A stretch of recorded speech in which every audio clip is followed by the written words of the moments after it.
Amen. Amen. Magandang umaga po sa atin lahat. Handa po natin mga espiritu. Tumayo po tayo upang mag-umpisa po tayo sa atin pananambahan sa umagang ito.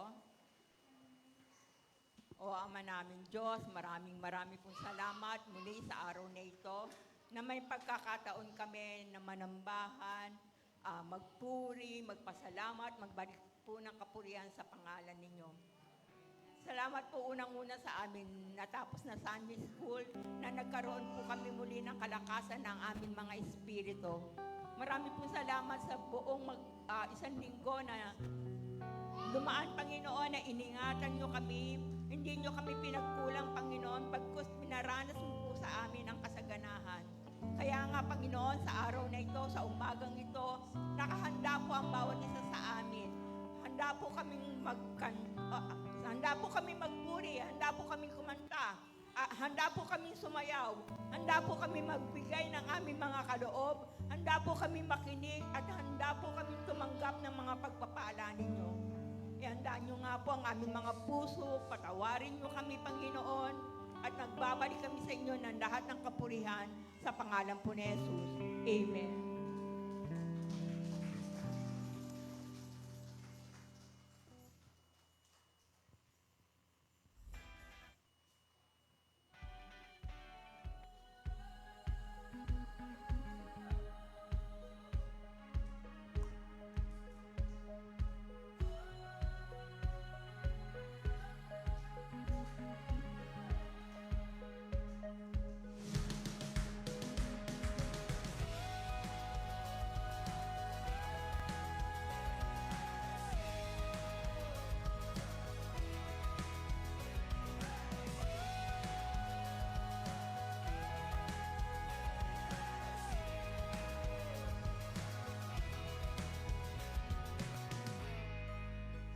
Amen. Praise God. Papurihan natin ang Diyos ng mga Diyos. Hari ng mga hari. Panginoon ng mga Panginoon. Diyos na siyang umibig sa atin. Diyos na mabagmahal. Na siyang manilikha. Na siya'y mapagpatawad sa bawat sa atin. At siyang nagbigay ng buhay sa atin. Amen. Ating papurihan ng ating Diyos.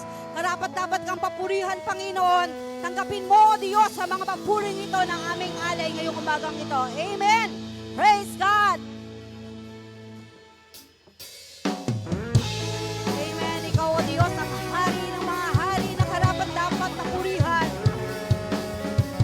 Amen. Ibigay po natin ang the best na palakpak at papuri para sa ating Diyos. Ako'y di malinis, paano harap sa'yo? Kung ang sala'y duminami, ano lalapit sa'yo? Doon sa Kalbaryo, kasalanan ay nilinis mo. Pinuno ng iyong pag-ibig ang buong daigdig. Pag-ibig mo ay aming pagdiriwang, biyaya mo sa amin walang hanggan. Jesus ang aming kaligtasan. Ikaw lang, ikaw lang, ikaw lang, ikaw lang ang hari ng lahat. Siya nga po, Diyos. Bawat langit ay aawit sa'yo. Bawat lipi ay lalapit at sasamba sa ngalan mo. Jesus doon sa Kalbaryo, kasalanan ay nilinis mo. Pinuno ng iyong pag-ibig ang buong daigdig. Pag-ibig mo ay aming pagdiriwang, biyaya mo sa amin walang hanggan. Ikaw, Jesus, ang aming kaligtasan. Ikaw lang, ikaw lang, ikaw lang, ikaw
po kaming sasamba, aawit sa Espiritu at sa katotohanan. Dahil ang biyaya mo po, bilang Diyos, ay tunay na wagas at tagila.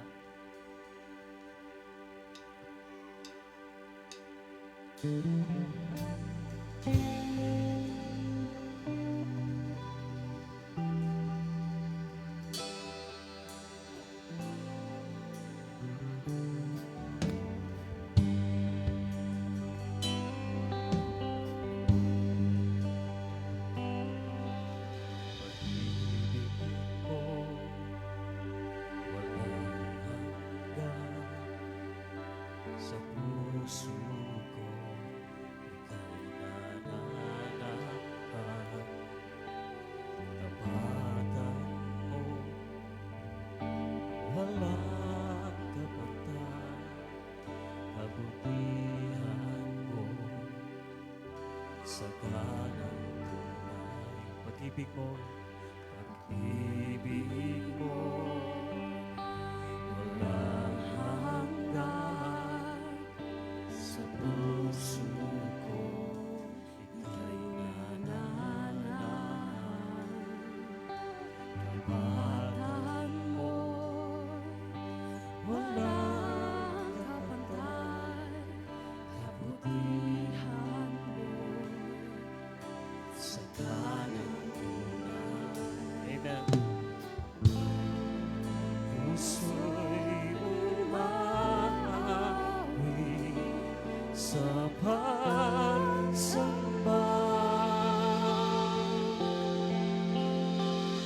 Aking Diyos, ako'y nabago.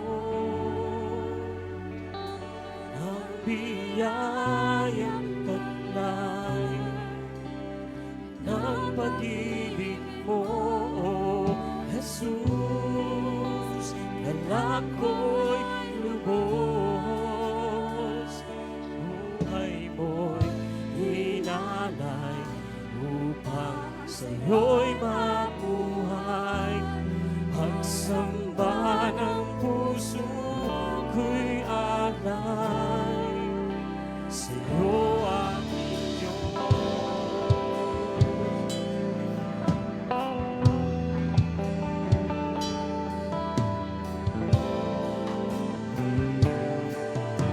Pag-ibig mo, walang hanggan. Sa puso ko,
po, Panginoon, kami po ay nabago sa iyong dakilang biyaya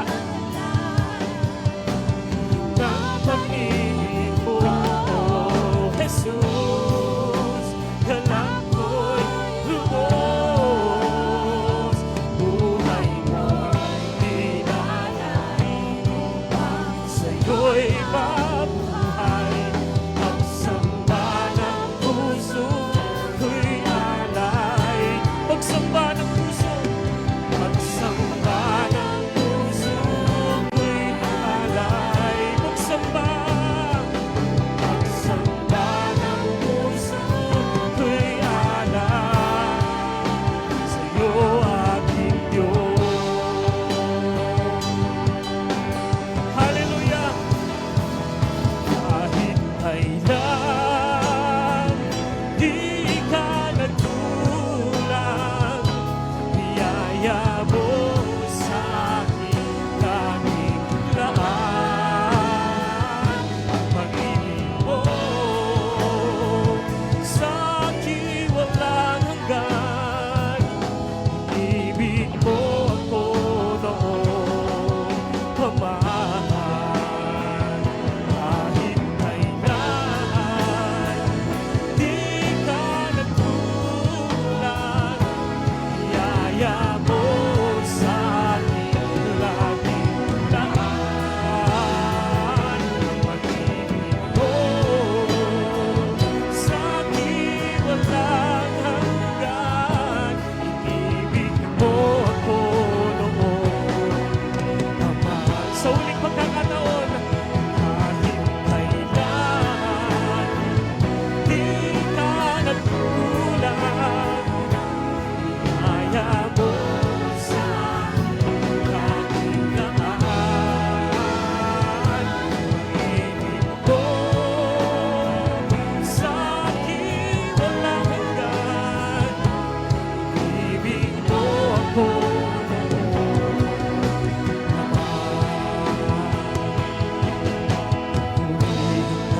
Sa awit, itataas ang aking tinig, itatanghal sa buhay ko'y tanging ikaw, O Diyos.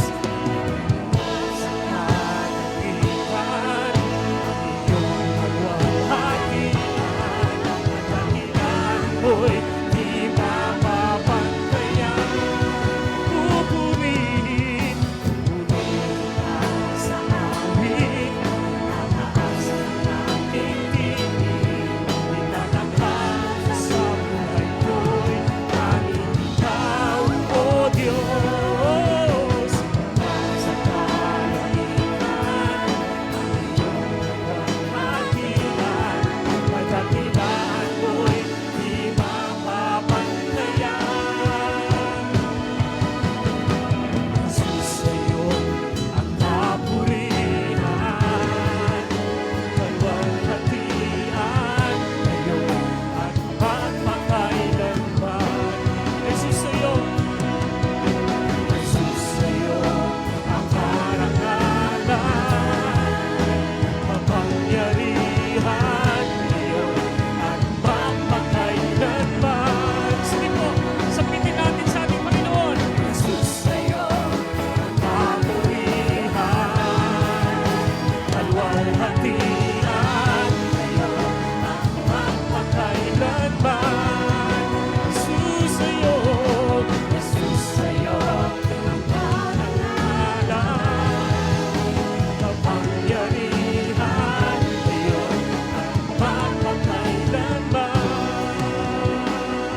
ikaw, O Diyos, higit pa sa kalangitan, ang iyong kalahatian, dakilaan mo, di mapapantayan. Jesus, di mapapantayan.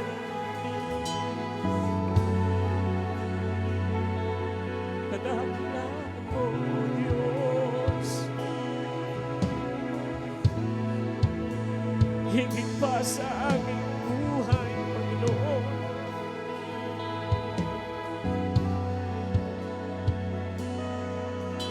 Hinangalan mo, O Jesus.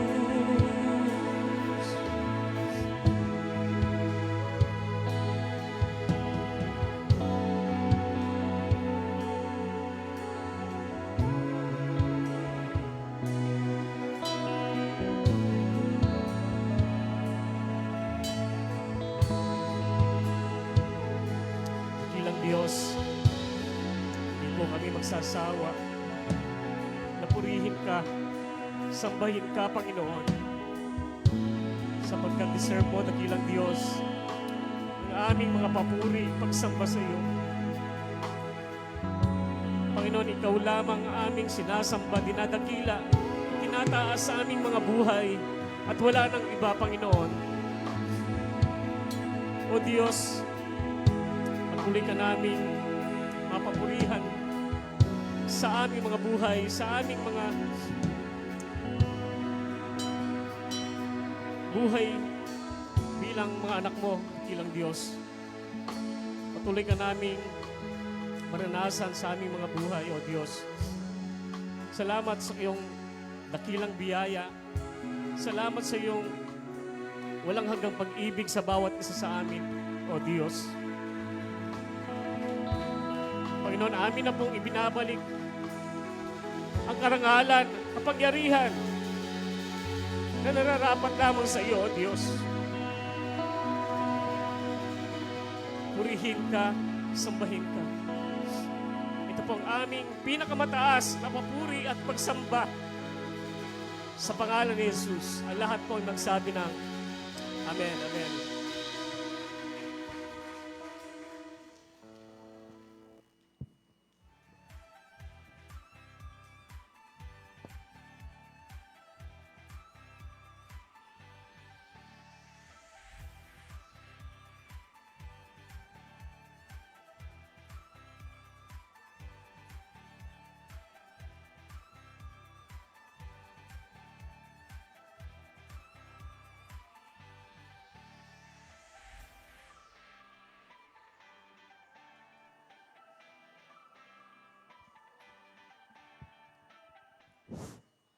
Hello po, magandang umaga po sa ating lahat. Good morning. Lahat po tayo ay nakangiti. Ano po? Okay. Sino po sa atin lahat ang mga pinagpala? Okay. Mas masarap ang pagpupuri sa Panginoon, lalo-lalo na po sa ating pagbabalik natin sa ipinagkaloob sa atin ng Panginoon. Ito po ang Tithes and Love Offering ay isa po ito sa mga pinakamataas na level ng pagpupuri natin sa Panginoon. Ibinabalik po natin ang pagpapalang binibigay niya po sa atin. Kaya ngayon pong umagang ito, ipakita po natin sa Panginoon kung paano natin kamahal ang ating Diyos na si Jesucristo, na pati buhay niya, ibinigay niya sa atin. At tayo naman, paano natin ibibigay, ibabalik sa Kanya, ipapakita natin sa Kanya kung gaano natin siya kamahal ang Panginoon. Kaya nga po, sabi niya nga, dito po sa Isaiah 48, verses 17, no po, hanggang 19 po. Ito po yung pagtuturo niya kung paano niya tayo bibigyan ng pagpapala. Yung pagbibigay po na ito, dito natin papatunayan, gaano natin kamahal ang Diyos. No? Kung kanina nagpupuri tayo na medyo, yung sa pagkanta, sa pagpupuri sa Panginoon ay medyo matamlay. Dito, dapat buhay na buhay tayo na ibabalik natin ang pinakamataas na pagpupuri sa Panginoon. Ito pong umagang ito, ang atang sabi, ganito po ang kanyang sinasabi.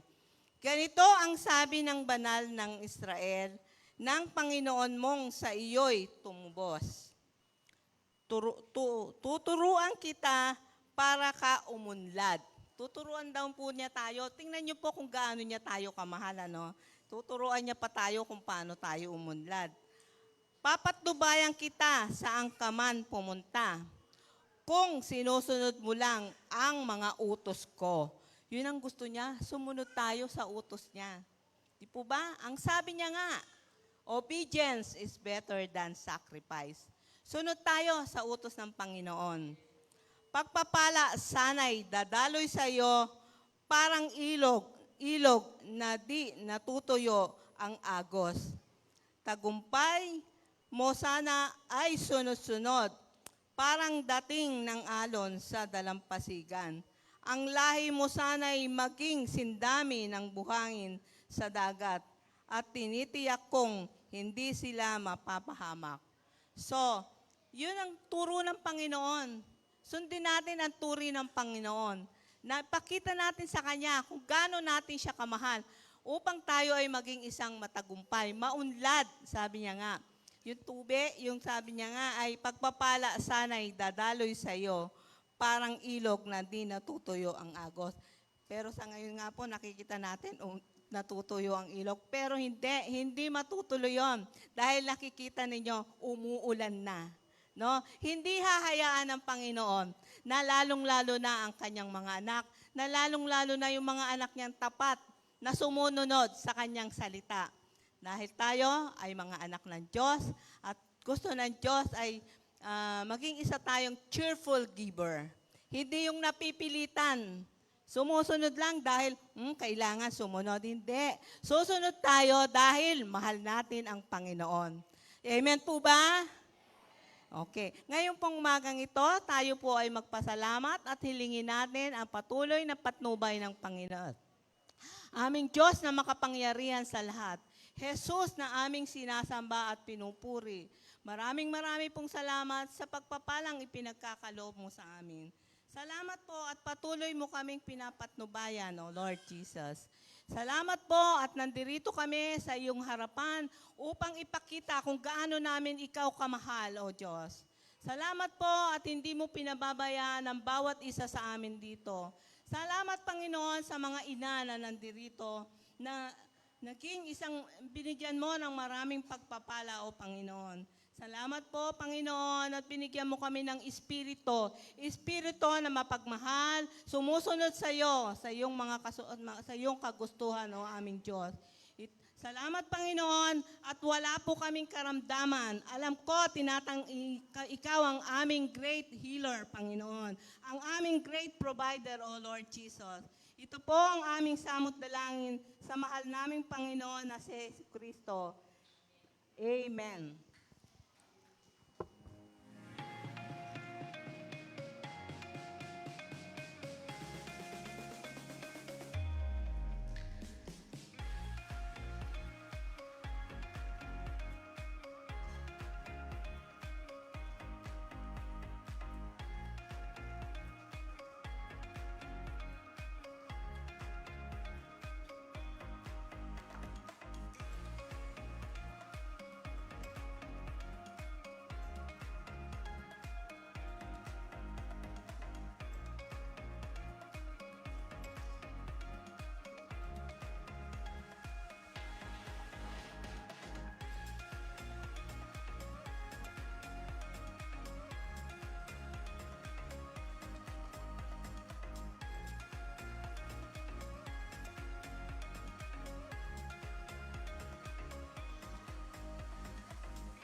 Ayan, magandang umaga po. Blessed morning to everyone at happy Mother's Day sa lahat.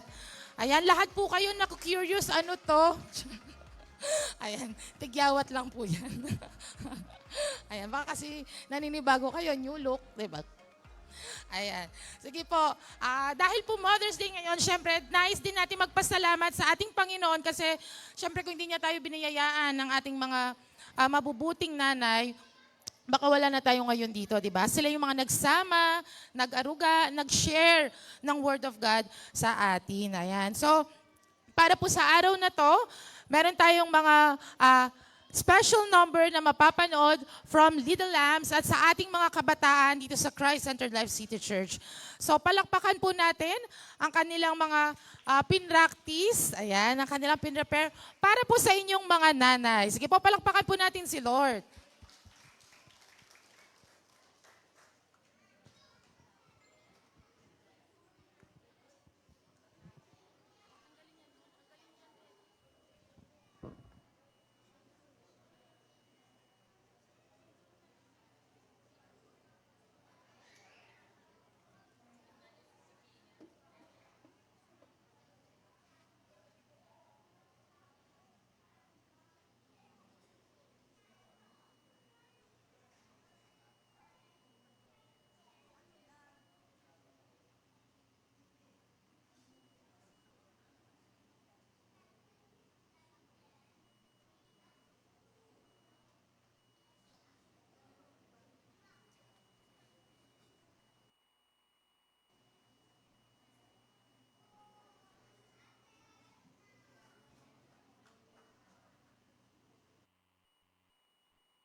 Every time I'm feeling down, you pick me up. Sing, oh, oh, oh. And when my heart is feeling emptied out, you fill my cup. Sing it out now. Oh, oh, oh. I just wanna say thank you for the way you love me. I wanna say thank you for the way you love me. I just wanna say thank you for the way you love me. I wanna say thank you, just wanna say thank you. Yeah! T-H-A-N-K-Y-O, you thank you. Thank you. T-H-A-N-K-Y-O, you thank you. Here we go, verse 2. I'm grateful for the way you've been a friend to me. Sing, oh, oh. And even in the deepest, darkest night, you help me see. Sing it out now. Oh, oh. I just wanna say thank you for the way you love me. I wanna say thank you for the way you love me. I just wanna say thank you for the way you love me. I wanna say thank you, just wanna say thank you.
Ayan, palakpakan po natin ang Little Lambs.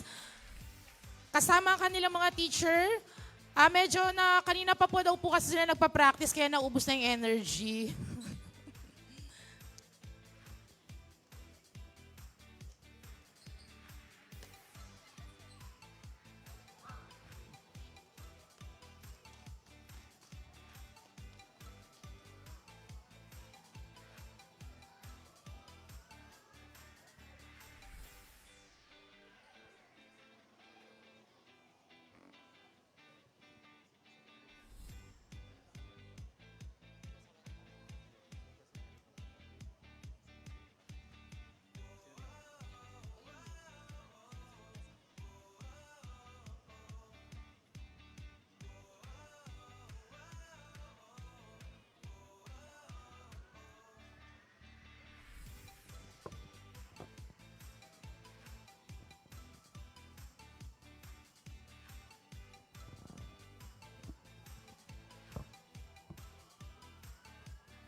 Hi, good morning po sa inyo lahat.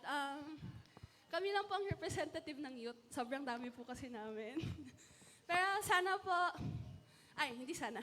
Inaalay po namin itong kanta para sa mga nanay. Happy Mother's Day po.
So high that I could almost see eternity. I needed you. I needed you. And I Can't believe it, Mom. I can't believe it's true. I needed you. And you are there. And I'll never leave. Why should I leave? I'd be a fool. 'Cause I know there's someone who really cares.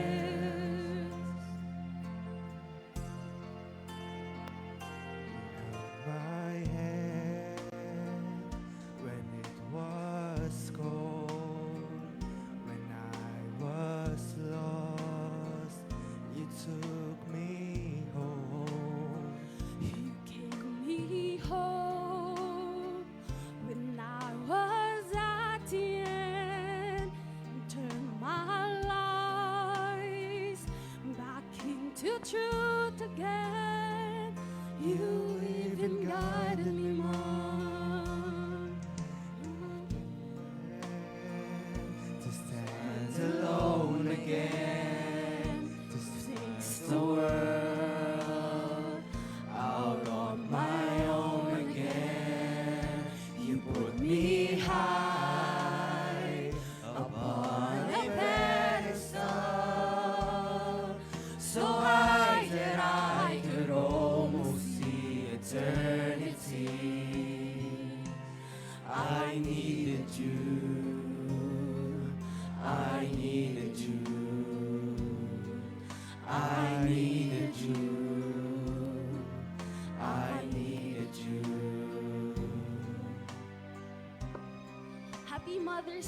sa lahat ng mga nanay na nagbibigay sa amin ng lakas at nagpo-provide sa amin at hindi kami pinapabayaan. Maraming salamat po, and again, Happy Mother's Day. Happy Mother's Day. Ayan, maraming salamat po. Akala ko, maraming salamat sa nagbibigay ng allowance. Ayan, sige po, bago po tayo mag-proceed sa word, may announcement lang po tayo for July 5 at 6 a.m. sa Bulaon Covered Court. Under po ito ng class po, tama po, sa Church Leaders Association Serving Pampanga. Magkakaroon po tayo ng Youth Fest. So sa lahat po ng mga kabataan, ay makipag-coordinate na lang po tayo kay Pastor Rene para sa event ng July 5. Ulitin ko lang po, Youth Festival po ito under ng class. So tawagin ko rin po ngayon sa pagkakataon na ito si Pastor Eric para ipanalangin yung ating mga bagong kapatid na bagong attend.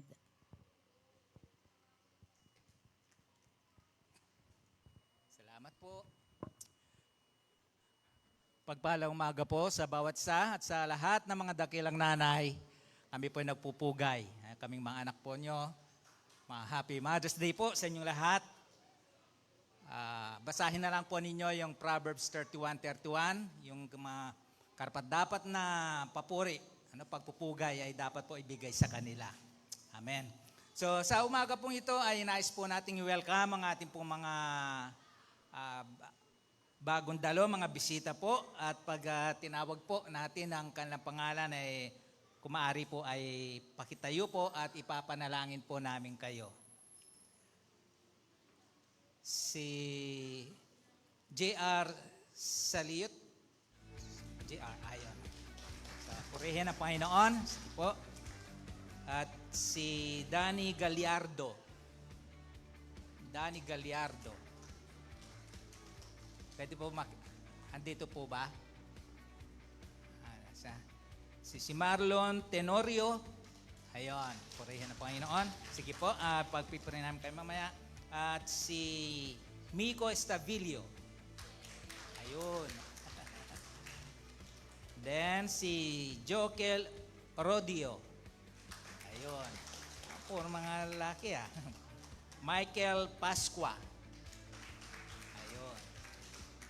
At si Michael Estavillo. Kamag-anak ni Pastor. Siguro na, kapatid. Ayun. So, welcome po dito po sa gawain ng ating Panginoon. At ngayon po, tayo pong lahat ay welcome natin sila sa pamagitan po ng paghahandog ng panalangin po sa kanila. So, nais po namin kayong ipanalangin sa umaga pong ito. Sige po, stress lang ho natin ang ating mga kamay sa kanila. Magbigyan po tayo ng mga pagpapala, mabuting bagay sa kanilang buhay. Hindi aksidente na sila po ay nandito ngayon at may plano ang ating Panginoon. Kaya't narito po sila. Salamat po aming Amang Banal. Salamat sa iyong kadakilaan at katapatan at kabutihan mo po, O Diyos, sa buhay po ng aming mga panauhin sa umaga pong ito. Kami po ay nagpapahayag ng mabubuting bagay sa kanilang buhay. Ikaw po, Panginoon, nawa ang patuloy na humipo sa kanilang mga buhay at patuloy ka po na maranasan at makilala sa kanilang pong buhay. Dalangin po namin na sa umagang ito, sa pamagitan po ng iyong salita na ipapahayag po ngayong umaga, ay makapangusap po ito sa kanilang mga buhay, Panginoon. Ito'y kumilos sa kanila, Panginoon. Pagpalain mo po ang kanilang buhay, ang kanilang mga mahal sa buhay din, Panginoong Diyos. Ang nasain ng kanilang puso, ikaw ang nakababatid, Panginoon, at tayong ikaw lamang po ang siya makapagbibigay ng kaganapan po nito. Tuloy ka po, O Diyos, naway kumilos sa kanilang mga buhay. Inihiling po namin ito sa pangalan ng aming Panginoong Hesukristo. Amen. So welcome po sa inyo.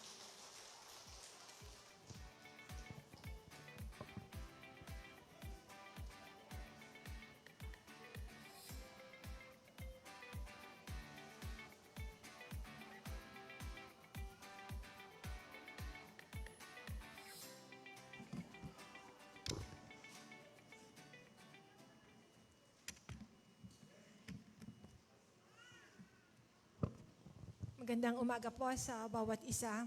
Inaanyahan ko po ang lahat tumayo sa pagbasa mula sa Ikalawang Hari, chapter 4. Ikalawang Hari, chapter 4, verse 8. Actually, dapat po ay hanggang ano po siya, no?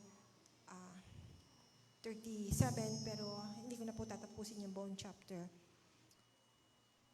Minsan si Eliseo pumunta sa Sunem, may isang mayamang babae roon, at siya inanyayahang kumain sa kanila. Mula noon, doon siya kumakain tuwing pupunta sa lugar na iyon. Sinabi ng babae sa kanyang asawa, natitiyak kong isang banal na lingkod ng Diyos ang taong ito. Bakit di natin siya ipagpagawa ng isang silid para matuluyan niya tuwing pupunta rito?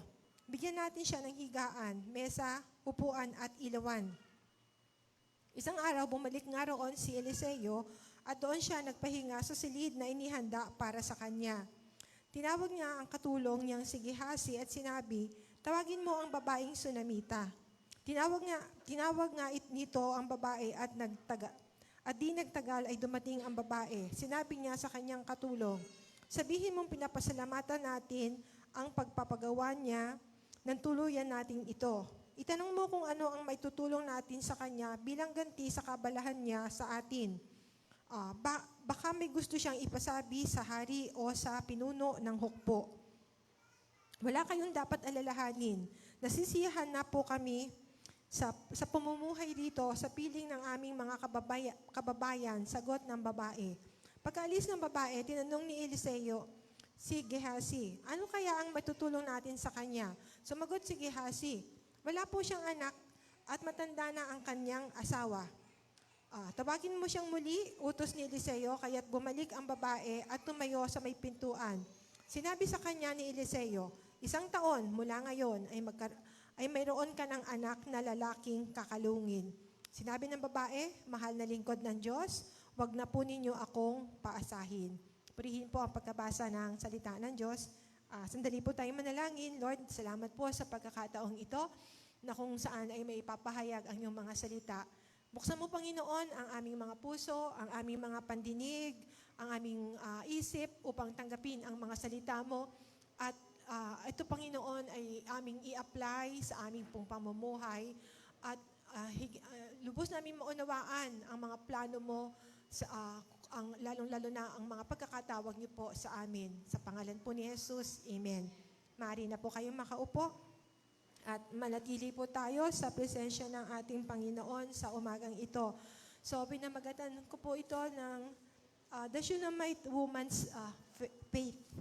Na ibig sabihin, ang babaeng ito na isang Shunammite, ano yung mangyayari o magaganap sa kanyang buhay.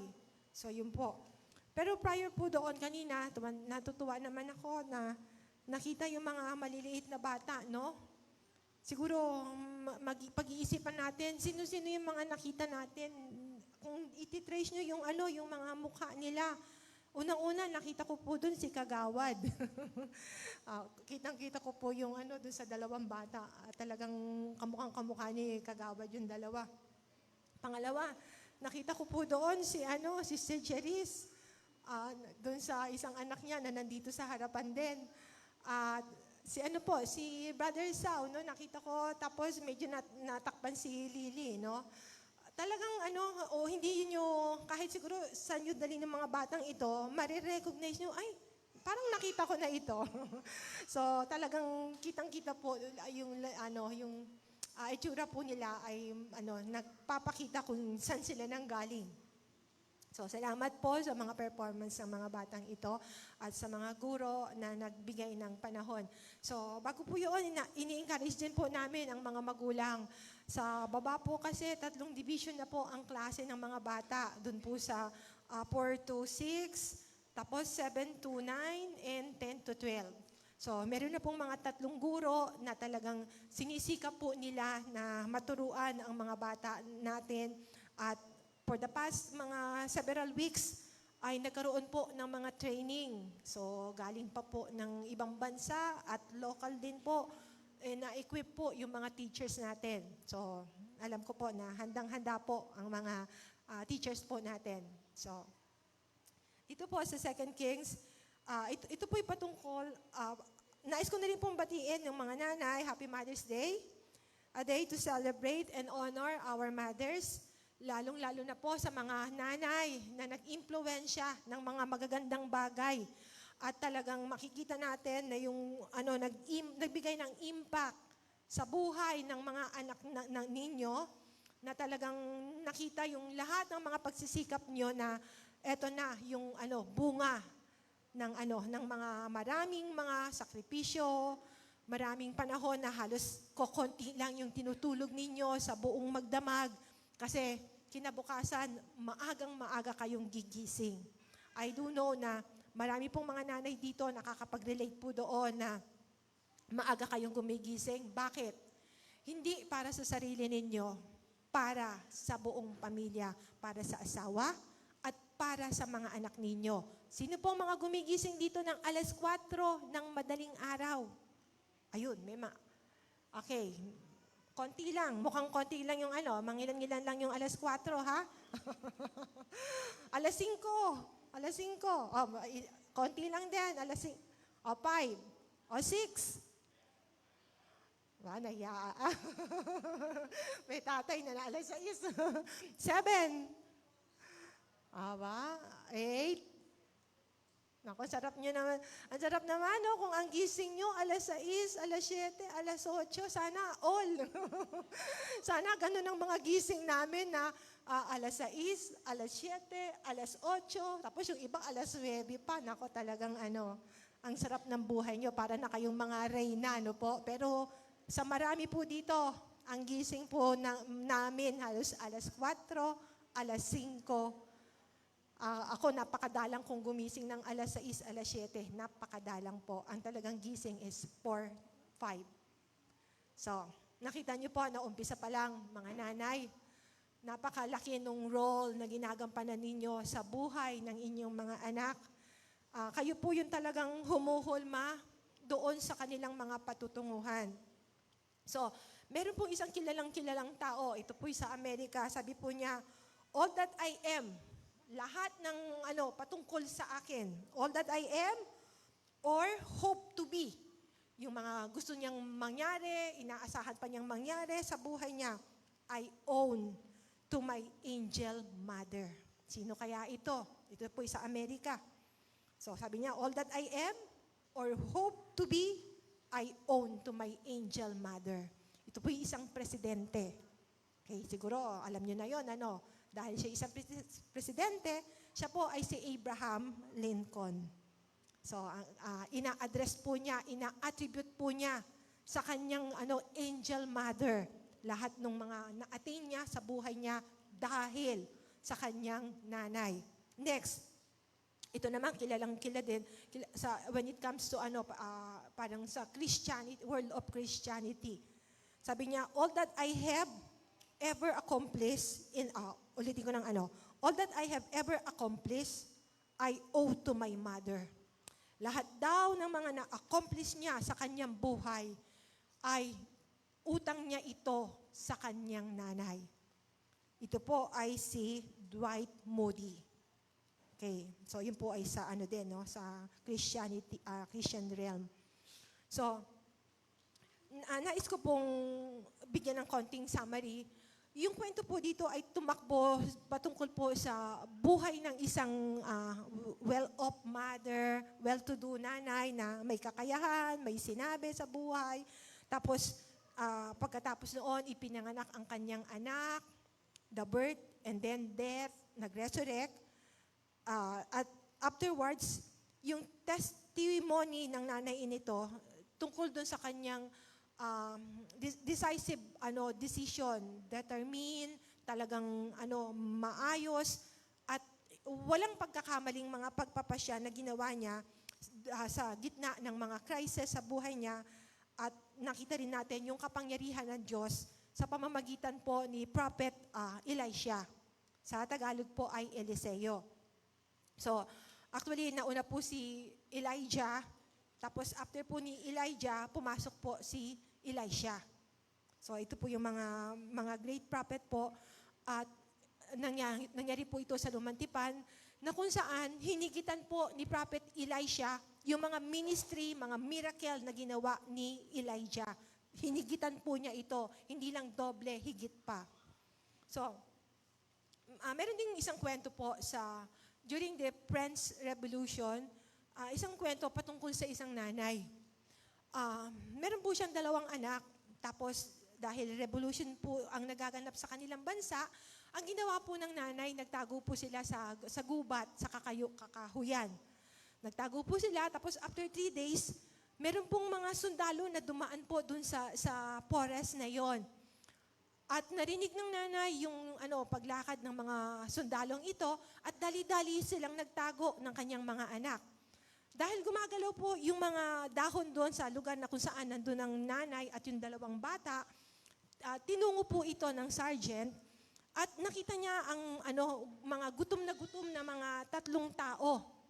At out of his compassion, kumuha siya ng brown loaf of bread at binigay po doon sa nanay. At pagkabigay po doon sa nanay, ang ginawa po ng nanay, hinati po yung loaf of bread. So, ibig sabihin, 2 po siya, 2 piraso. At ang ginawa po ng nanay, kahit na talagang gutom na gutom po siya, ibinigay niya yung 2 pirasong yun doon sa 2 anak niya. Tapos sabi nung, ang naging, nung sergeant, she left for her. She left none for her. Wala siyang iniwan para sa kanyang sarili. So, totoo naman. Tapos sabi nung nag-reply po yung isang sundalo, bakit? Hindi ba siya nagugutom at hindi siya nag-iwan para sa kanyang sarili? Sabi ng sergeant, sabi niya, hindi. Dahil siya ay isang nanay.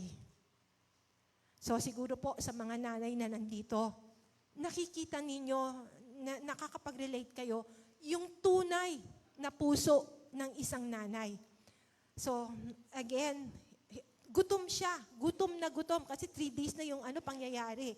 Kaya, tama po yung naging katugunan po ng sergeant na sabi niya, totoo, gutom na gutom siya. She is very hungry.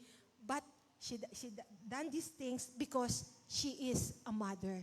Because siya ay isang nanay. So, sa mga nanay na nandito,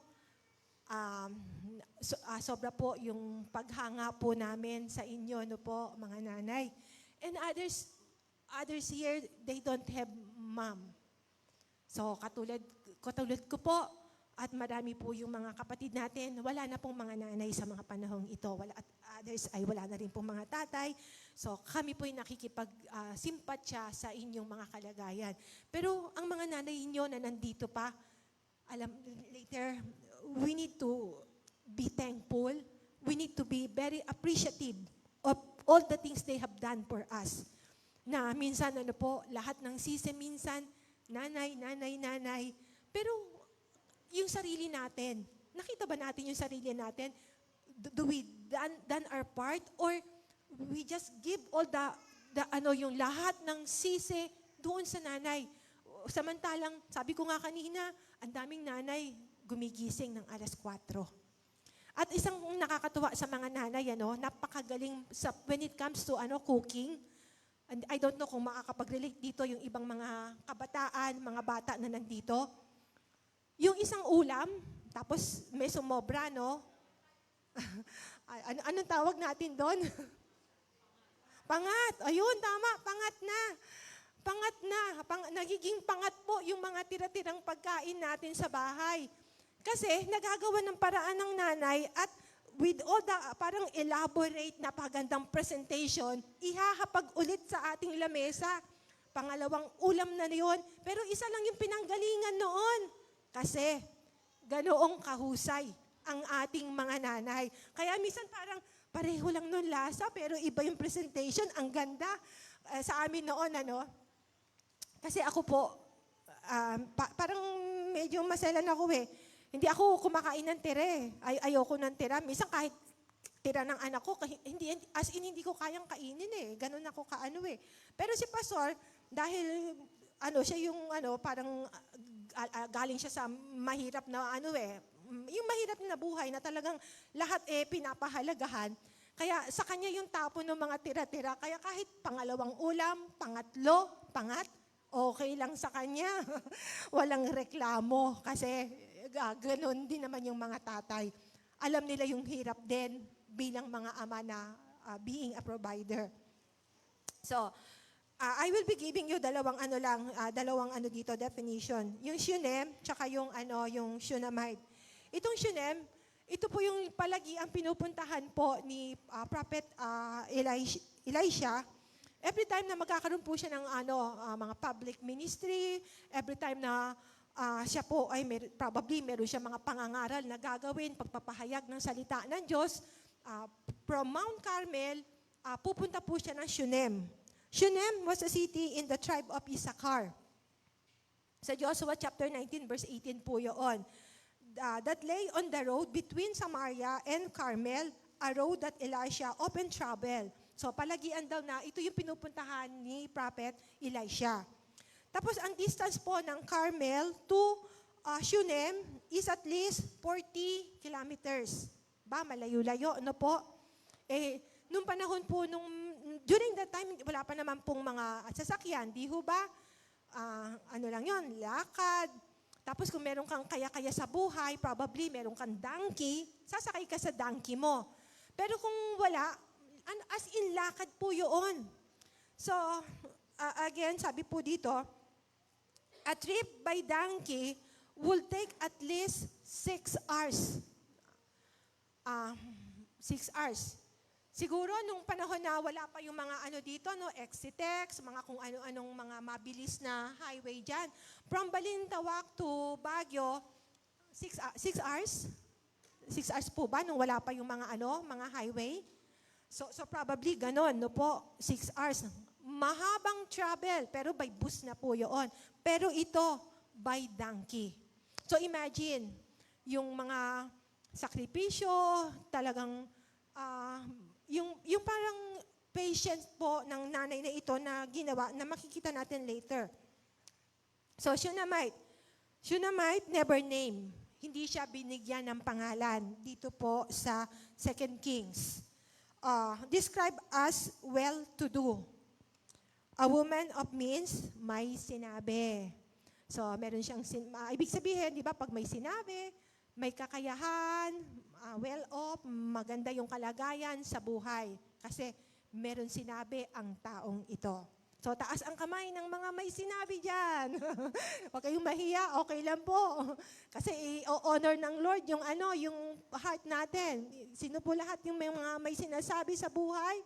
Sabi ko, huwag kayong mahiya. Kasi i-honor ng Lord yung puso natin. So, siya po yung may sinabi sa buhay. She was a great lady for a number of reasons.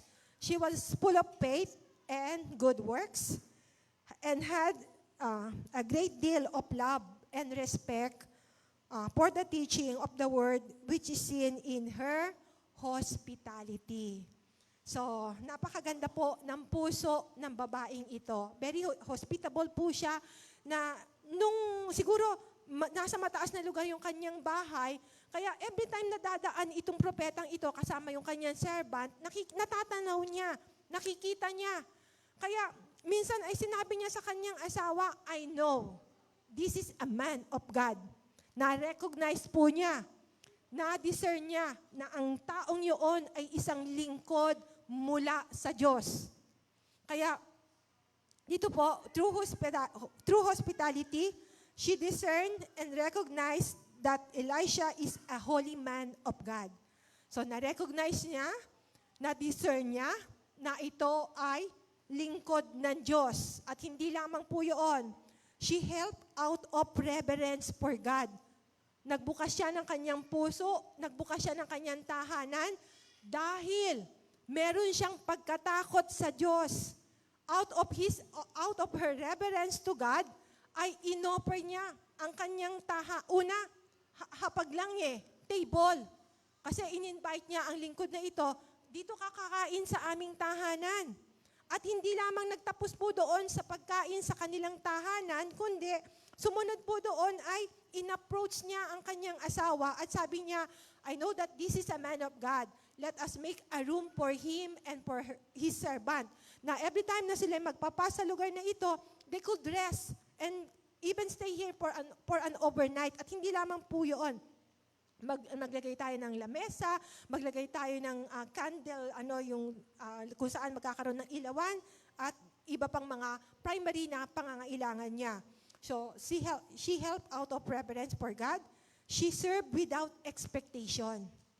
Naglingkod daw po siya nang hindi siya umaasa ng balik, ng return. And she sees wealth as an opportunity to bless others and not hoard things for her own needs. Sa mga pamilya na nandito, no? Hindi po lingid sa marami po sa atin dito, no? During our beginning time. I'm referring as a general, no? Hindi sa akin. Sa ating lahat. Lalo na po nung mga kasama po namin, umpisang-umpisa. Alam niyo po yun, di ho ba? Way back mga 89, 90, hanggang medyo pataas po noon, 90 pataas. Wala po halos sa mga kapatid ang may sasakyan. Wala po. Meron po silang mga wheeler. So that time, lang yun talagang it's either lakad, sasakay ka ng motor, mag-aarkila ka ng jeep para makapunta sa mga lugar na pupuntahan mo.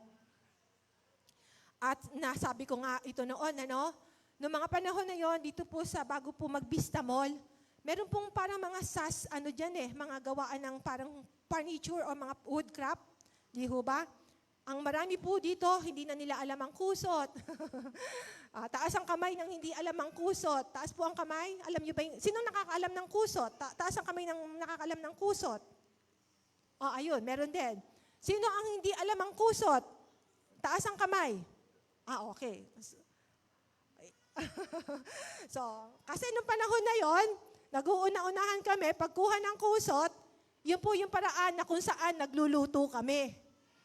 Di ho ba yung kusot, sisiksikin po siya sa isang balde, may bote sa gitna, tapos doon sa pinakagitna, meron pa rin parang lata na ilalagay para doon nyo bibigyan ng apoy at aapoy po siya. Doon na magsasaing ng tuloy-tuloy. Kanin, ulam, at hanggang sa matapos ang pagluluto, tuloy-tuloy yun. Kasi kapag naubos na yung apoy noon, panibagong salang na naman. So, nakita nyo, Nakita niyo yung mga hirap ng mga nanay, during the pioneering stage, sabi ko nga po, 1990, pataas, yun po yung paraan ng aming mga pagluluto. So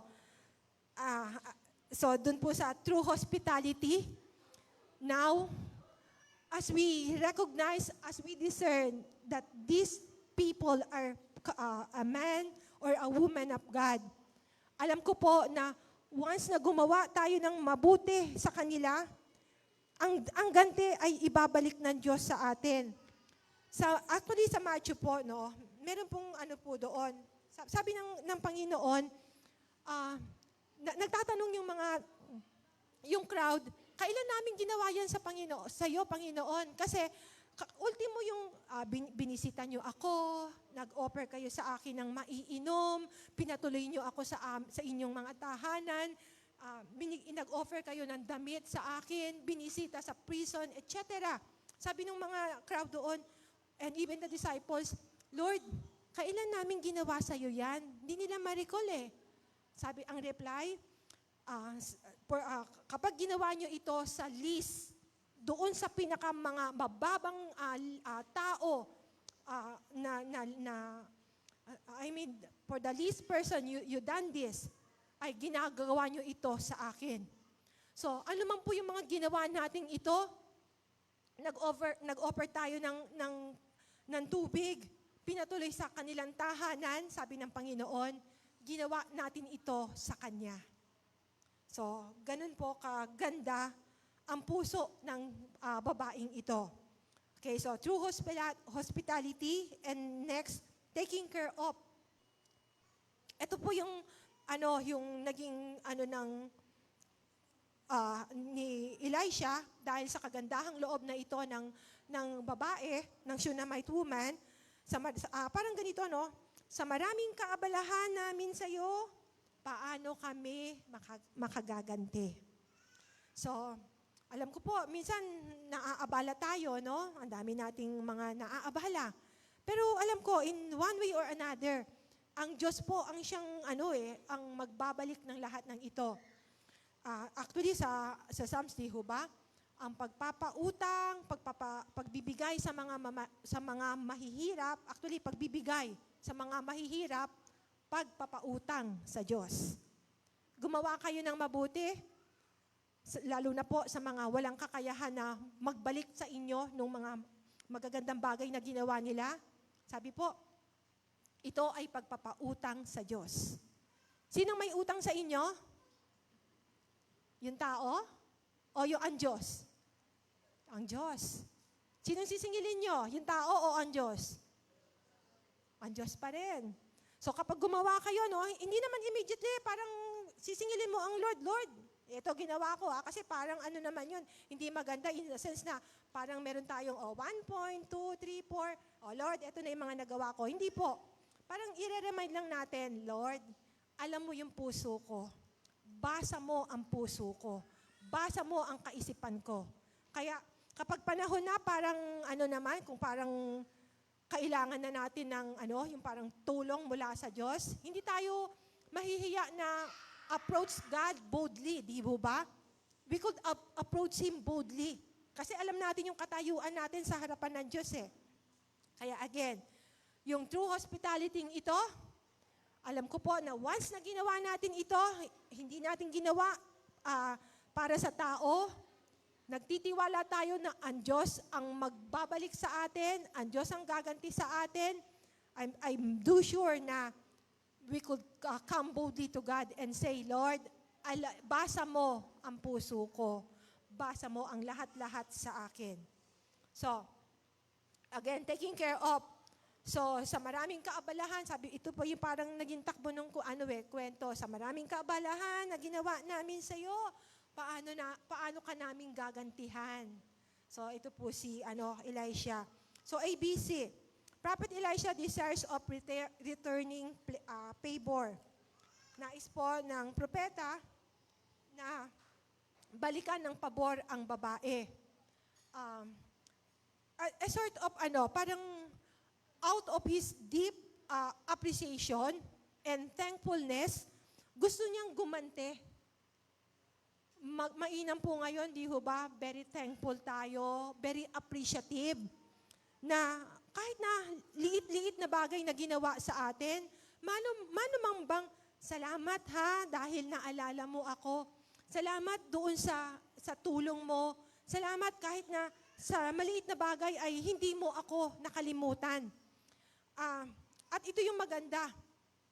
Hindi lamang kasi sabi niya, gusto mo ba iparating namin sa hari o doon sa commander-in-chief kung ano yung kailangan mo? Sabi ng babae, hindi ko, I am very happy. Maganda yung aking kalagayan. Kaya dito, gusto po ng propeta na in a tangible way, in a concrete ways, ay mabalikan niya yung babae, magantihan niya. Hindi lang yung nagpahayag siya ng salita na thank you, I appreciate all the things that you have done for us. Hindi po. Gusto ng prophet na ito na in a concrete, in a tangible way, gantihan niya. Now, babalikan ko po ang mga pamilyang nandito. At lalo na po yung mga pamilya na may grown up na mga anak na, mga nagtatrabaho na. Have you come to a point na, did you realize that the all sacrifices ng mga nanay ninyo, grown up na kayo may mga trabaho na kayo. Ang ganda-ganda na ng buhay ninyo. Ang ganda-ganda na ng kalagayan ninyo sa buhay. Naalala nyo ba, si nanay, gigising ng alas 4. Tapos pag may mga panahon, nilalagnat kayo, may sakit kayo, may time halos hindi sila natutulog Naalala nyo yun? Naalala nyo yun may karamdaman ang miyembro ng pamilya. Si nanay, buong magdamag, gising yan. Kasi binabantayan yung temperature ninyo. Baka mamaya tumataas pa yung lagnat ninyo. Kaya kukuha siya ng towel, babasain at ipupuna sa inyong buong katawan para makita na ayos ang temperature ng katawan ninyo at wala na kayong lagnat, wala na kayong mataas na lagnat. Hindi ba nakakalungkot noon? Minsan, sabi ko nga po, grown up na kayo. Ang ganda-ganda na ng estado nyo sa buhay. May mga point ba nakalimutan nyo birthday ni nanay ninyo? Meron special occasion sa kanila. Wedding anniversary. Birthday ni nanay. Tapos kayo kasama nyo yung mga kaibigan ninyo. Tapos ititreat nyo sila na, ay, ang laki ng sahod ko. Ititreat ko kayo. Papakainin ko kayo doon sa sa Lala Garden. Aba? Alam mo. So, ginawa nyo sa kaibigan nyo. Hindi nyo kayang gawin sa nanay nyo. Di ba nakakalungkot? Sobrang nakakalungkot. Kaya nyong i-treat yung mga, siguro maganda yung mga, mababait naman yung mga kaibigan nyo eh. Nililibre kayo paminsan-minsan. Tapos kayo naman, kapag kayo can afford kayo na gawin yung mga bagay na yon. Pero si nanay nyo, nadala nyo na po ba doon? Nasabi ko na nga, dinala nyo na ba dito sa napakamahal na kapihan dito? sa harapan po ng BIR? Dinala nyo na ba si nanay nyo dyan? Dinala nyo na ba sa lakeshore na ang ganda-ganda ng ambience, ang ganda-ganda ng environment? So, again, somehow, you could relate to this. Kasi sabi nga ni Prophet Elisha, gusto kong gantihan. Sabi ko po, not in just an appreciative way na pure words of thankfulness, appreciation. Hindi salita lang. Tangible and concrete ways. Mga nanay, doon po sa mga 5 languages ng love, meron po doon na gustong-gusto na tinutulungan sila ng asawa. Meron namang gustong-gustong binibigyan sila ng regalo, kahit na sobrang mumurahing regalo, walang halaga, walang presyo. Talagang mumurahin. Alam ko po, sino yung mga nanay na gusto na binibigyan sila ng flowers? Taas nga ang kamay ng mga nanay na gustong binibigyan ng mga bulaklak. Konting-konti. Flowers. Chocolates, aba. Chocolates. Sino yung mga nanay na gusto yung pera, yung ibiyo?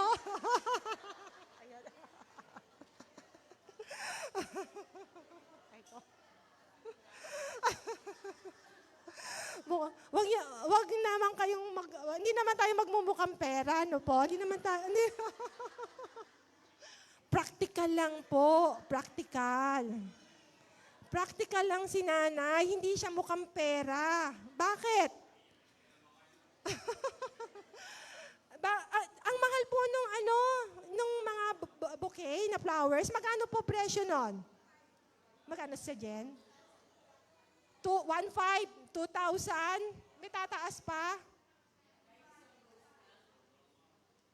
Hindi, yung mga bouquet po kasi alam ko medyo mahal-mahal siya. Oo, pwede daw po. Bouquet of flowers na hindi na po petals, made of money. Mga pera na po yung paiikutin niyo po doon. Huwag pong tig-20, huwag pong 50. Gawin niyo pong 500. Kapag meron kayong sinabi, gawin yung yung tigo 1,000, meron yung tatlong lalaki ba doon? Gawin yung tigli-libo. So, ganun po. Practical lang si nanay. Kasi yung flowers, ilang araw lang, actually kinabukasan lang, lanta-lanta malulungkot na si nanay, sayang. Sayang naman. Sana kung pinera ito, ang daming patutunguhan nito. Kaya sabi ko po, meron na kayong tip. meron ng tip yung mga kabataan, mga young professionals, young adults na mga nagtatrabaho na. So hindi lang yung sarili nyo lagi nasa isip nyo, hindi lang yung pamilya nyo, isaalang-alang nyo yung mga magulang na nagpagal sa inyo. So, taking care of, Prophet Elisha desires of returning favor. Prophet Elisha inquires of her condition. Ano yung condition niya? The prophecy of the coming son next year. And number 3, talk it over. Talk it over. Parang sinagot lang niya yung itong number 2, yung desires of returning favor, inquiries of her condition, and then the prophecy of the coming son next year. Pagsagot lang doon sa tatlong yaon. So, returning favor, sabi po dito, you have gone to all this trouble. You have gone to all this trouble for us now. What can be done for you? Can we speak on your behalf to the king or the commander of the army? Or, sabi, ang reply po ng babae, I have a home among my people. Anong ibig sabihin nito? I'm just fine. I have everything I need already. I am contented and happy. Very fine ako. Maganda yung kalagayan ko ngayon. Masayang-masaya ako na nandito ako sa aking pamilya na probably ay ramdam niya yung pagmamahal ng kanyang pamilya. Kaya kahit yung offer ni Elisha na meron ka bang pangangailangan na gusto mong iparating natin sa hari o dun sa commander of chief? Sabi niya, no, hindi na. Hindi ko kailangan ang mga bagay na yan. Masaya na ako sa aking kalagayan. So, dun sa Shunammite woman, dwelling among her own people was all the security and protection needed. Her family and fellow Israelites were all important. Ang mahalaga, nandito ako sa aking tahanan, mahal na mahal ako ng asawa, ng mga anak, at ng aking community na kung saan ako ay nabibilang. And letter B, answer to the prophet's inquiries. Condition of the Shunammite woman, ang galing nung ni Gehazi, yung servant ng propeta. Kasi hindi po nasiyahan si Prophet Elisha na sabihan ng babae na, wag niyo na akong intindihin. Maayos na ang kalagayan ko, masaya ako. Binalikan ni Elisha yung kanyang yung kanyang servant. Gehazi, ano kayang pwede nating gawin sa dun sa babae? Alam po ba ninyo na kapag marites na si Gehazi, sabi ni Gehazi, sabi niya, Prophet Elisha, ang babae ay walang anak at ang kanyang asawa ay matanda na. So ang husay alam na niya yung background ng babae na kapag imbestiga na siya, nagkaroon na siya ng background investigation. She has no son and her husband is old, matanda na. Okay. So yun po yung naging reply po. And next, letter C, prophet's prophecy of the coming son, the Shunammite objection.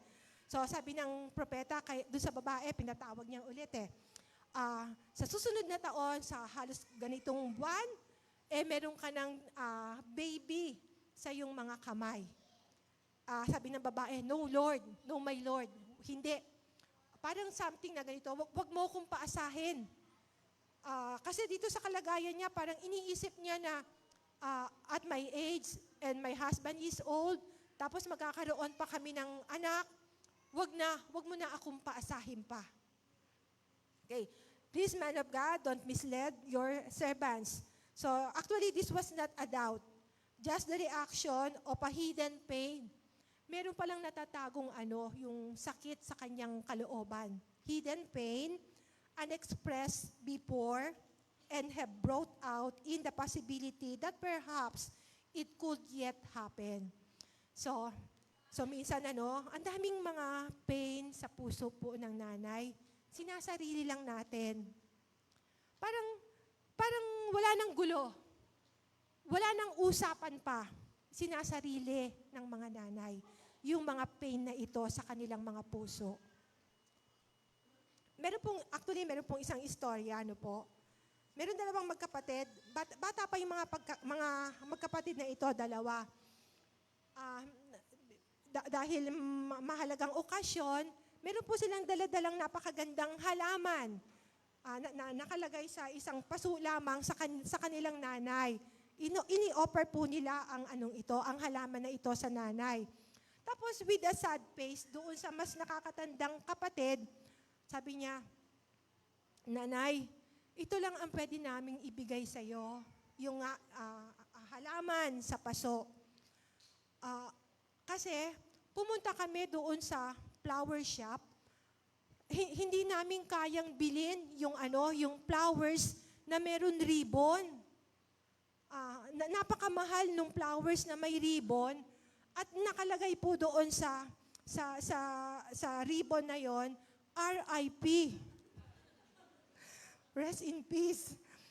Sabi kasi nung bata, Nanay, kasi di ba lagi mong sinasabi, give me a rest. Bigyan niyo naman ako ng pahinga. Pagpahingahin niyo naman ako. Kaya alam niyo, ang ganda, no? I don't know kung this is a true story or parang gawa-gawa lang. Pero somehow makikita natin, kahit na wag niyong bibigyan ng wag niyong bibigyan yung mga nanay nung ganong flowers na nakalagay, rest in peace. Sabi ko nga kanina, practical tayo. Gusto natin yung tangible. Gusto natin yung nahahawakan. Pero meron pong mga ilang nanay na nagtaas ng kanilang kamay, gusto nila ng flowers. Yung iba, gusto nila ng chocolate. Ako, ayoko ng flowers kasi sayang eh. Gusto ko chocolate. Tapos, minsan, sabi ko nga, dinadala niyo yung mga kaibigan ninyo doon sa napakamahal na mga restaurant dito sa San Fernando. Ako, salamat sa Panginoon kasi kumbaga parang naiikutan ko naman yung mga mahal-mahal na restaurant. Not out of my pocket. Kasi nasanay kami ni Pastor doon sa talagang mura. parang nakakapanghinayang na kakain ka na sobrang mahal, samantalang madaming mapupuntahan yung pera. Kaya minsan may mga pagkakataon na nadadalhin ako ng anak ko, titignan ko na agad yung presyo. Sobrang namamahalan na ako. Tapos magsasabi-sabi na ako, napakamahal naman yan. Bakit dito tayo nagpunta? Pero siguro, panahon naman na para sa mga nanay na nandito, afford nyo naman mga anak na dalhin ang nanay nyo sa medyo mahal-mahal na lugar. Dalhin nyo naman. Pwede?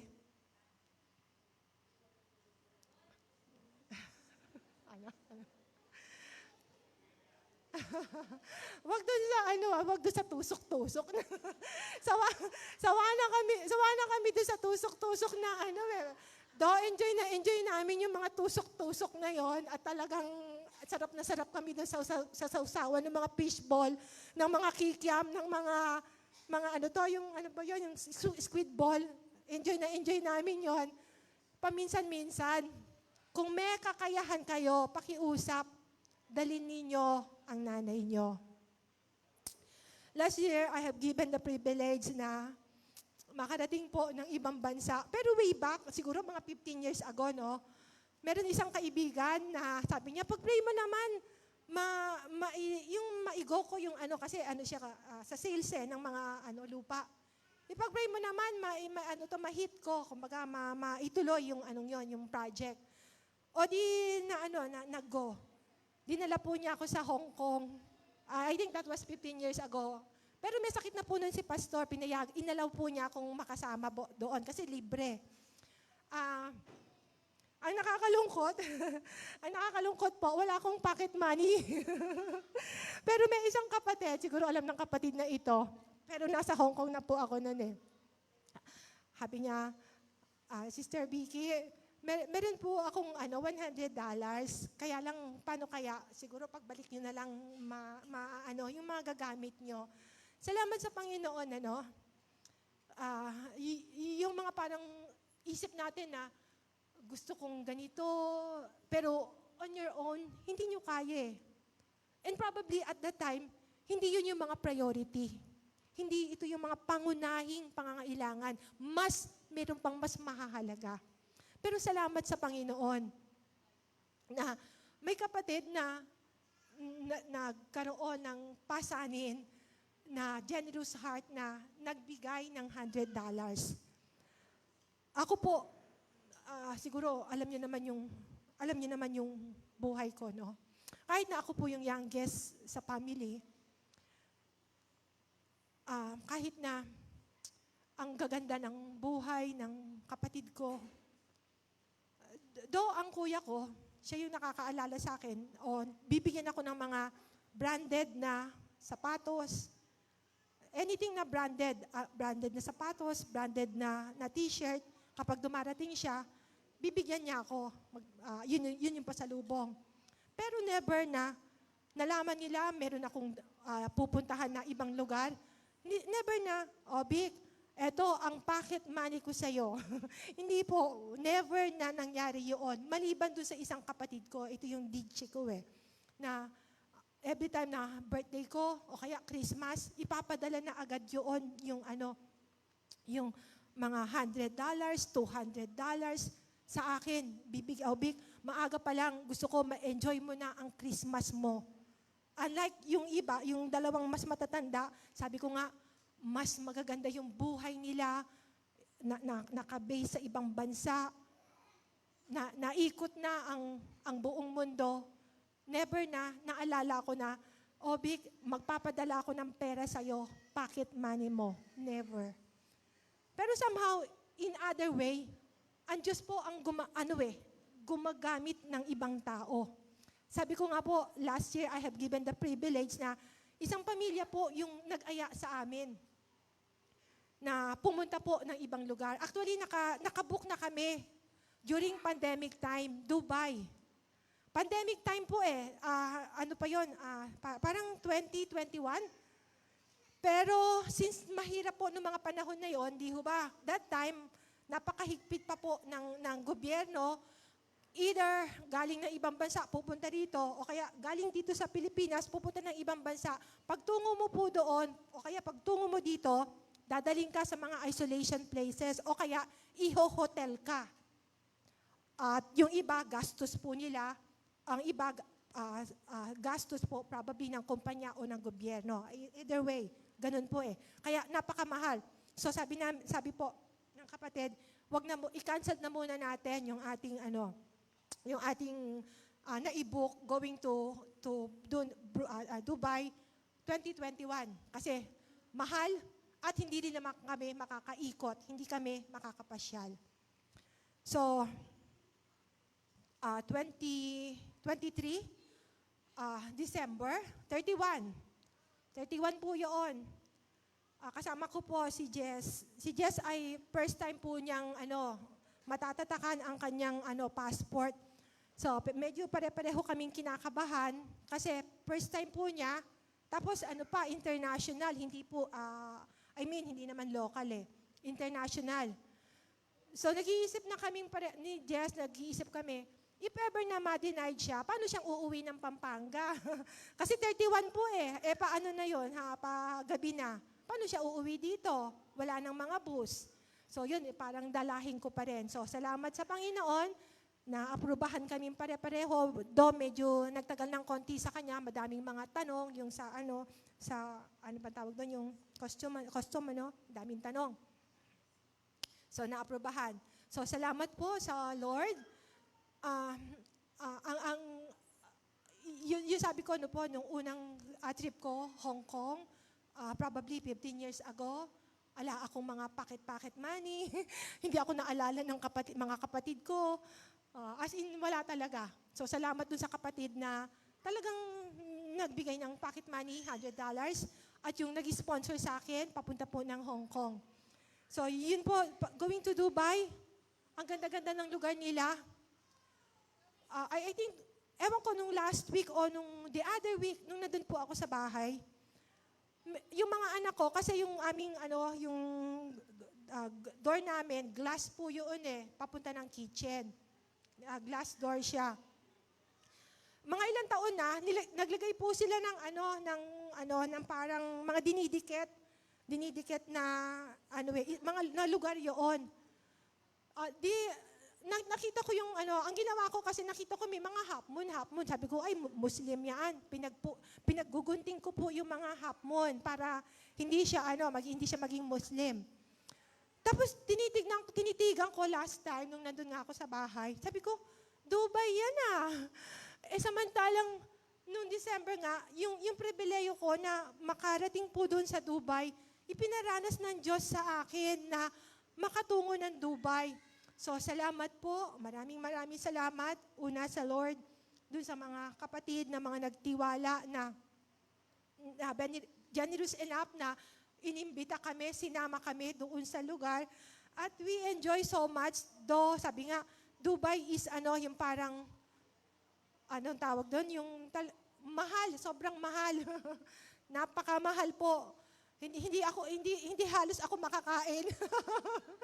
Kasi, ang pagkain po, yung 500 minsan, di ba? Di ba sa Jollibee, kompleto na yon. Kompleto na po yun. May Coke ka na, may French fries, may burger, lahat, kompleto na. Samantalang doon,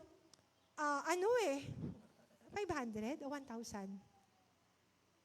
500, pero lang po siya, soft drinks and burger.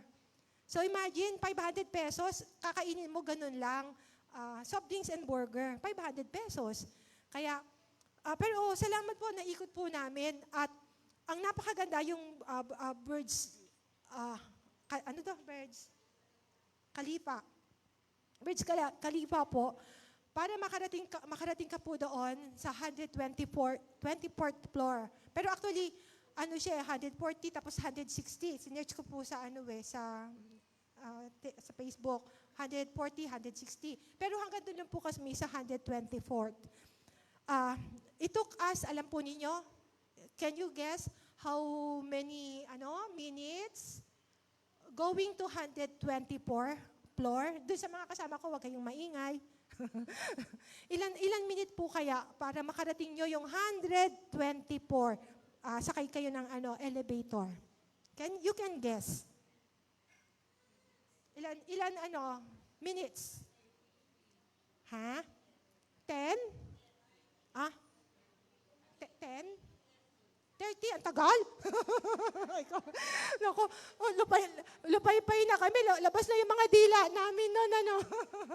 Sige po, okay. Wala pong mali. Thank you po. Meron pa po, mag-guess. Here is 3. Medyo may alam si Sister Jen, 3 minutes. Other? Okay. Alam po ninyo kung ilang minuto po para makarating ka doon sa 124th floor ng Burj Khalifa? 1 minute. Grabe. Ang bilis, halos hindi mo maramdaman Di ba tayo nakaka-experience tayo pag pumapasok tayo ng elevator, di ba ipipindutin mo. Tapos galing ka na dito, bumalik ka na naman. Di ba? Ako ilang beses kung pipindutin kong gano'n. Tapos bumabalik siya, nakita ko na naman yung taong nandun sa labas, pero yun, as in, hindi mo maramdaman.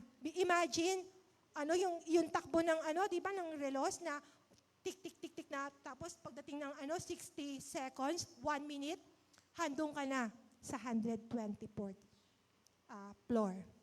So, isa lang po yun. Salamat po doon sa pamilya and even kay Charles na lagi aalalayan po niya ako tapos i-explain niyang isa-isa sa akin. Tapos yung heritage, Heritage Plaza, parang ganun yung kung saan sila nagmula, mga mangingisda, yung mga tao sa Dubai, tapos naging napakayaman po nila. So something na gano'n, ini-explain niya. Kaya sabi ko, na-appreciate kong masyado. Parang sabi ko, parang nakarating na ako ng Israel kasi pinapakita yung bahay nila noon. Tapos yung mga hayop. Tapos lahat-lahat. Sumakay kami ng kamelyo. Yung kamelyo na sobrang taas po niya na parang magugulat ka na lang. Pumunta kami doon sa sa disyerto. Tawa kami ng tawa doon sa aming driver. Ang grabe. Alam po niyo yung highway po doon, ang lalaki. Busy po yung aming driver na ewan ko kung national po siya ng Dubai. Naka-cellphone, tapos nakikipag-usap, nakikipag-video call. Samantalang nandun nga po kami sa sasakyan niya na antulin-tulin ng takbo. Tapos dinala kami dun sa buhanginan. Pero sa highway, nagtitinginan po kaming mga magkakasama. Nagtatawanan na lang kami dahil ganun siya may kausap siya sa ibang bansa, video call, tapos pinapakita pa sa amin, tapos kami naman mag-hi din, hi, hello. Pero nasa highway po kami. Ganun siya ka-active. So, again, talk it over, returning the favor, answer to the prophet inquiries, and then prophecy of the coming son. No, my Lord, please, man of God, don't mislead your servant. And fourth, tested faith. Tested faith, keep trusting God. When her son died, so namatay kasi yung anak namatay yung bata. So she was determined to get to Elisha, turn to the right direction, and refused to leave Elisha once she got there. So ayaw niyang iwanan yung propeta kasi namatay na nga yung anak. Pero alam niyo, gaano yung hirap ng nanay na ito? Imagine, sabi nga kanina, 6 hours papunta para ma-reach out niya yung propeta. Tapos another 6 hours pabalik para buhayin ang kanyang anak. So 12 hours. Ang tagal. Pero ganun siya ka-determine na kung paanong ang batang ito binigay ng Diyos sa kanila sa pamamagitan ng propetang ito, ang kanyang pananampalataya, kayang buhayin ng Diyos ang batang kaloob sa kanila. And finally, testimony celebrated. Patiently waited for God to act, experienced God's faithfulness, and gave God the glory for restoring her son's life. Salamat sa Panginoon, yung testimony, hindi ko na masyadong you could read at your home yung 2 Kings chapter 4, verses 8 to 37. At makikita nyo yung flow ng story, kung paanong ang babaeng ito, hindi po siya nawalan ng loob, kundi very, yung determined siya at alam niya, may mangyayari. Kayang ibalik ng Diyos ang buhay ng kanyang anak. Probably sa atin, we have gone through many difficulties in life. Ang dami. Ang dami na natin pinagdaanan. Ang daming mga crises in life. So, again, as we recognize our mothers today, you do not know yung mga pain. You do not know the tears. Hindi nyo alam, may mga panahon, hindi nakakatulog, umiiyak. At sabi ko nga kanina, di ba, yung pain na ibulalas, na release, dahil basa nung propeta ng Diyos. Maraming panahon sinasarili yung mga pain na ito. Maraming mga panahon para walang argument, wala nang sisihan, wala nang yung pag-uusapan pa, wala nang mga dialogue, confrontation, etc. Sa amin na lang, sa akin na lang. Ako na lang ang maghirap, ako na lang ang magdusa. So, I know it's not yet too late. So, mamaya, after the service, you could bring your mom. Hindi ako nagpaparinig. Sandali, baka ma-misunderstood ako. Hindi ako magpaparinig.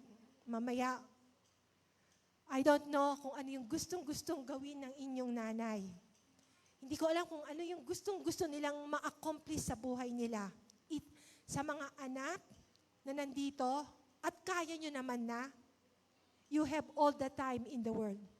Lahat ng pagkakataon, ibinibigay sa inyo ng Panginoon upang balikan ninyo ang inyong mga magulang. Balikan ninyo ng mabuting bagay ang inyong mga anak. Magandang tanghali. Happy Mother's Day po sa bawat isa.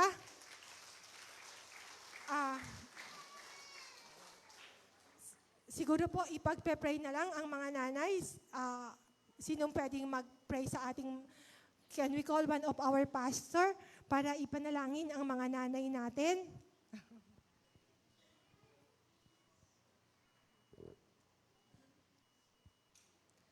Sino pong gusto? Pastor Romel or Pastor JB? Sinong gustong ipag-pray ang mga nanay?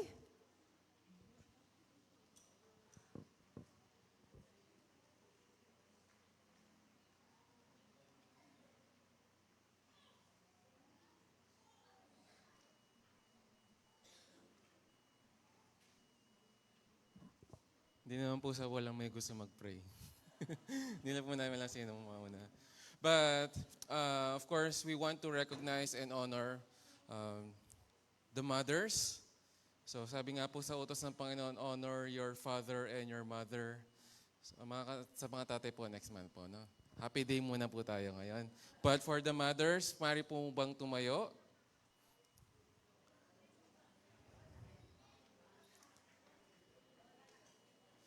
Kasama na rin po, syempre po, yung mga lola, no? Hindi po kayo magiging lola kung hindi po kayo naging nanay.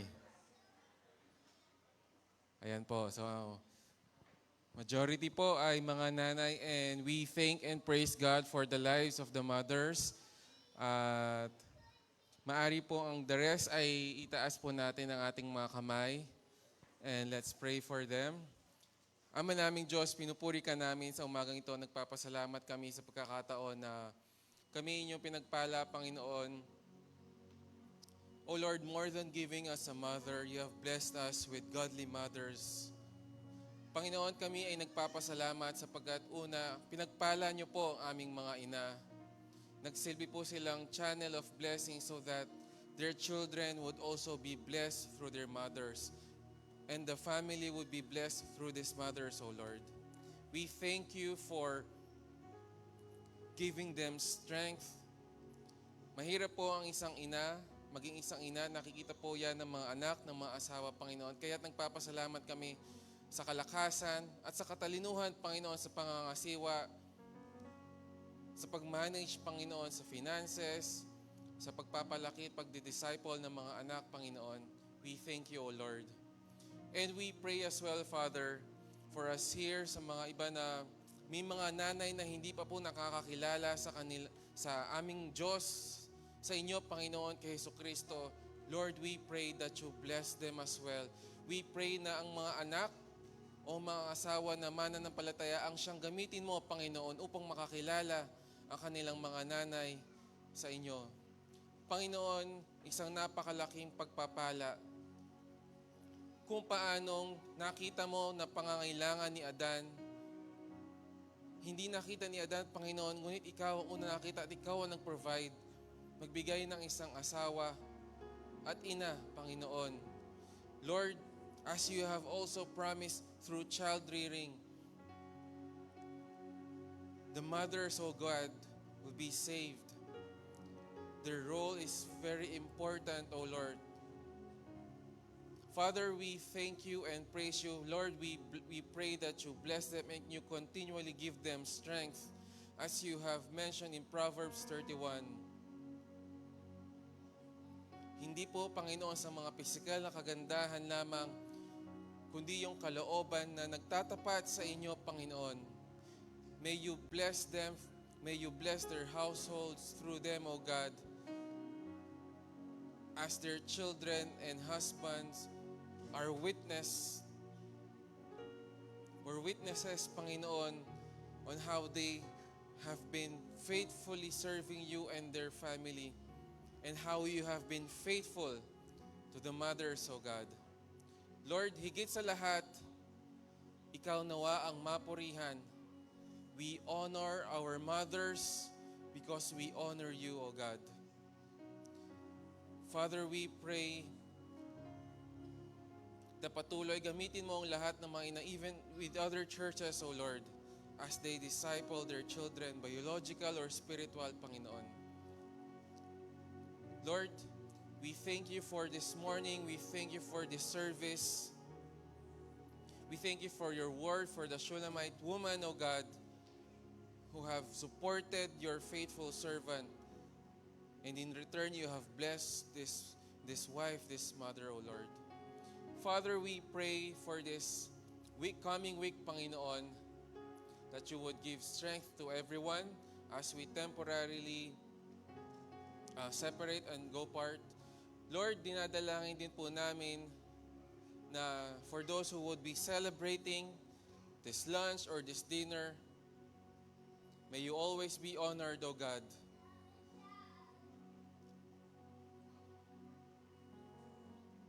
And now may the grace of the Son, the love of the Father, and the fellowship of the Holy Spirit be upon us.